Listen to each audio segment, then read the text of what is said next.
Good morning all of you. I am Mahesh Sharma. I am going to teach you English literature class 1 lesson 5. The name of the story is The Lion and the Mouse, यानी शेर और चूहा की कहानी है। तो इस पाठ में दिखाया गया है कि जो छोटा और जो कमज़ोर जीव है, प्राणी है, वह भी बड़े बड़े लोगों की समय पर सहायता कर सकता है। ऐसी बात नहीं कि जो छोटा है वह सहायता नहीं कर सकता है। संकट में, मुसीबत में या विपत्ति में छोटा जीव भी बड़े बड़े प्राणियों की सहायता करता है। तो आइए देखें इस कहानी में कि एक शेर की सहायता एक चूहा ने कैसे किया।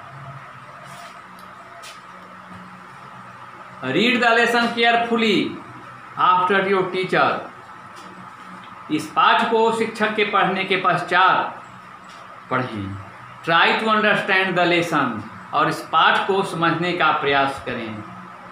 This lesson shows that even a mouse can help a lion in distress. Distress का माने होता है विपत्ति, मुसीबत, संकट। यानी इस पाठ में यही दिखाया गया है कि एक चूहा भी मदद कर सकता है विपत्ति में, संकट में शेर की। The teacher should ask questions about a lion. शिक्षक को प्रश्न करना चाहिए शेर के बारे में। As who is king of the forest, जो जंगल का राजा होता है। अब now start the lesson story. There lived a lion in a forest. There lived a lion, एक शेर रहता था। कहाँ? इन ए फॉरेस्ट, एक जंगल में। He was very powerful. वह लायन जो था बहुत पावरफुल था, शक्तिशाली था, ताकतवर था। हु वॉज पावरफुल, क्वेश्चन बन सकता है। Who live in the forest, तो who lived in the forest? The lion lived in the forest. Who was powerful? Answer: the lion was powerful. So one day when the lion was sleeping under a tree, एक दिन शेर एक पेड़ के नीचे जब सो रहा था, तब a mouse came out of its hole, तो एक चूहा अपने बिल से निकला and began to run on the body of the lion, अपने बिल से निकला और शेर के शरीर पर उछल कूद मचाने लगा। But to its bad luck, परंतु उसका दुर्भाग्य था। क्या दुर्भाग्य था? The lion caught it in his paw, कि शेर ने उसे अपने पंजे में कॉट कर लिया, जकड़ लिया, पकड़ लिया।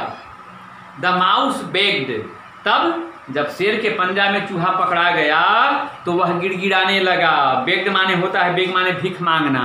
तो चूहा भी अपने प्राण की भीख मांगने लगा उससे, शेर से। ही द माउस बेग्ड, क्या?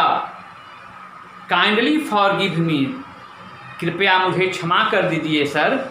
आई मे हेल्प यू समडे, मैं आपकी किसी दिन सहायता कर सकता हूँ। चूहा कह रहा है शेर से कि मुझे माफ़ कर दीजिए, मैं किसी दिन आपकी सहायता कर सकता हूँ। When the lion heard this, जब शेर ने यह बात सुना, he laughed loudly, तो वह जोर से हंसने लगा। And let the mouse go, हंसने लगा लेकिन चूहा को मुक्त कर दिया, आज़ाद कर दिया, छोड़ दिया, नहीं मारा उसको। But a few days later, परंतु कुछ ही दिनों बाद, द लायन वाज कॉट, शेर गिरफ्तार हो गया, पकड़ा गया। इन ए हंटर्स नेट, एक शिकारी की जाल में। सो जब शिकारी के जाल में पकड़ा गया शेर, इसलिए ही रोड वेरी लाउडली, इसलिए वह बहुत जोर से गरजा। जब बहुत जोर से गरजा, तब the mouse came out of its hole, तो चूहा अपने बिल से बाहर आया। And began and began to nibble the knot. Nibble का माने होता है कुतरना, काट देना। और बिल से जब बाहर निकला चूहा तो वह काट दिया किस चीज को? The not of the net. Not का माने होता है गांठ, बंधन। जाल बनता है बंधन दे करके ही, गांठ के द्वारा ही। तो चूहा बिल से बाहर आया और उसने जाल के सारे बंधनों को निबल कर दिया, यानी कुतर दिया। And set the lion free in no time. और बहुत जल्दी में शेर को आज़ाद कर दिया, बहुत जल्द। The lion thanked the mouse. इस प्रकार से शेर ने चूहे को बहुत बहुत धन्यवाद दिया। इसलिए ठीक ही कहा गया है, a small creatures have talents, यानी छोटे जीव में भी प्रतिभा होती है। We should not underestimate them. हमें उसे कभी यानी नासमझ उसे नहीं करना चाहिए। यानी ये नहीं कि पावरफुल जो है वही मदद कर सकता है किसी की, पावरलेस भी कभी कभी पावरफुल की हेल्प कर सकता है। Thank you very much. Stay home, stay healthy.